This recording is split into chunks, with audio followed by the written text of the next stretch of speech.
Welcome back to the channel. I'm Rochelle. This is Brampton Gardener, and today we are going to be doing my April 5th update for my herb planter challenge. Here we are. This sad little basket. We have not had anything new germinate, and I did not drop any more seeds. What it is. So I already had some of the other seeds growing and or started, so I'm not going to be dropping anything else. But here is my parsley. I've got two little ones and they're doing just fine. My piccolino basil, it was getting a little too close to the light apparently, so we did move that, but I put it back up here just for the filming.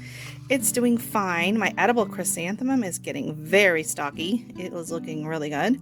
And my Mexican mint, yay. So we have nothing here. What was this? The chives? But I have a ton of chives growing outside, so that's okay.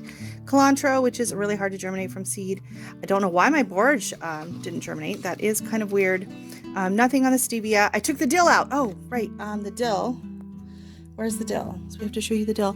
The dill is down here. I had to put it in this container because I've been hardening these two trays off for the last couple of days outside, and so I figured out my dill was big enough to be going out, so it's sitting in there.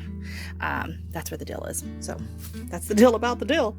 And then what else didn't? Oh, the chervil. I never have had luck with the chervil, and then the borage. I don't know what its deal is, but anyways, that's my update for April 5th. See you next time.